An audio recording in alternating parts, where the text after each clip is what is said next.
BJP MP Tejasvi Surya has submitted his blueprint action plan for Bengaluru, and let me quote from it: decongesting Bengaluru to Karnataka's Deputy Chief Minister DK Shivakumar. These are attacks coming in at a time when, remember, various corporate honchos from Kiran Majumdar Shaw to even other industrialists have been questioning the civic plight and the civic menace plaguing Bengaluru. Let's also listen in to the reaction that has come in from the BJP MP Tejasvi Surya.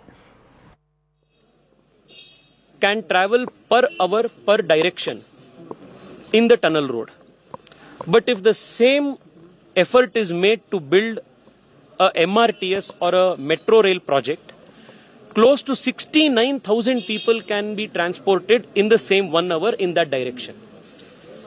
The only sustainable solution for Bengaluru is public transport, and he wholeheartedly agrees with the idea that public transport, metro, suburban are the only ways of actually decongesting the city in the long term. I have also proposed to him that on the ORR, which is the most congested bottlenecked area, today we have 2 metro stations at 2 ends of the ORR. KR Puram metro station on one end and Silk Board station of the yellow line. Between these 2 stations, if a dedicated once in 5 minutes or once in 10 minute loop buses are made with dedicated bus lane in the ORR, it is going to greatly help a lot of people easily reach their offices and bring down the commute time in ORR. I have also requested him to appoint a chairman for BMLTA. BMLTA is the most important agency which will coordinate between different transport parastatals in the city and come up with a comprehensive plan. I have requested him that BMLTA should get a chairperson and BMLTA should be empowered. I have also requested him that our footpaths and our roads needs top priority, and we should take up on a mission mode efforts to make our roads and our footpaths the best in the country or best in the world. The vision should be to have 300 kilometers of metro with 3 minutes frequency for the city.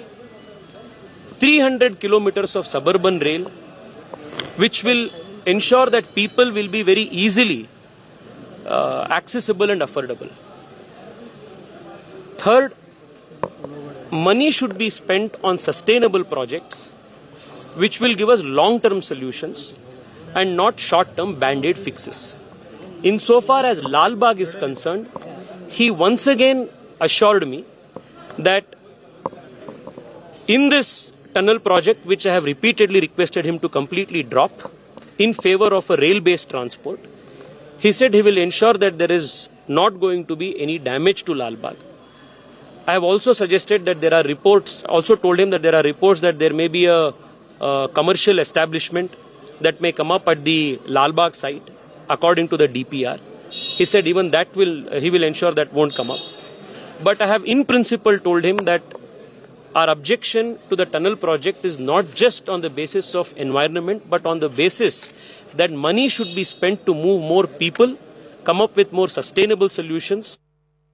All right, let's quickly go across to Rohini Swami of CNN News 18, who's joining us with more details on that news story. So, Rohini, this is a vision that Tejasvi Surya had also presented in May this year. Surprisingly, the kind of attacks coming in from DKS, or rather the defense coming in from the likes of DKS, is that they do not have enough funds to facilitate such plans. So, how does the state government plan to take this forward? Well, if you look at it on one hand, you have the whole project, which is almost 40,000 crores, that is looking at 17 kilometers in terms of the underground tunneling. There's also something that they're talking about, a peripheral ring road. These are all pet projects of the Deputy Chief Minister, who's also the Bengaluru Development Minister. Especially when we speak to the government here, they say they have a plan. They have a blueprint for Bengaluru to decongest Bengaluru as well as to grow Bengaluru. But this plan that also Tejasvi Surya had presented earlier this year, and this was also another plan that he had also talked about earlier, and stressing on the fact of, one, that sustainable mobility is most important. And like you also just mentioned, that moving people from one place to another will help in elevating the issue of traffic congestion in Bengaluru as well. Apart from that, the more important part and the thing that he discussed was the underground tunnel and how it could possibly affect one of the oldest and the largest lung spaces of Bengaluru. And we're talking about several million years of archaeological stones also being part of that. A lung space which is very important for today because it's not about just clean air. It's also about water. Right. It's about water table. It's about Bengaluru also being growing or not being parched. But this meeting is important to understand.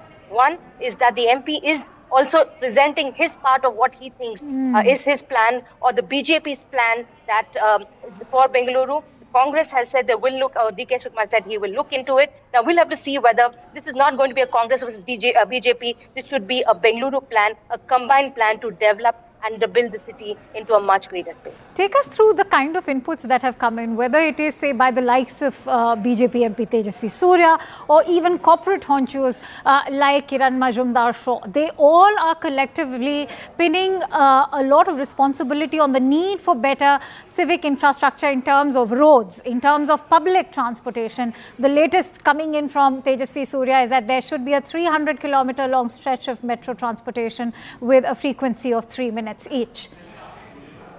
Well, all of them stress on one thing, mobility. All of them stretch on the fact that it is important to understand that metro work, if it's completed, a lot of Bengaluru can get decongested much faster. Roads can be done, potholes also have to be addressed, but sustainable mobility, moving people faster and connecting Bengaluru faster through metro lines or suburban trains is most important at this point of time. And that is what everybody has been saying. Address mobility, address garbage, address the roads and potholes, then the things can get sorted out. And the fact remains that these blueprints that are being shared should actually not be on paper, but implemented on ground accordingly.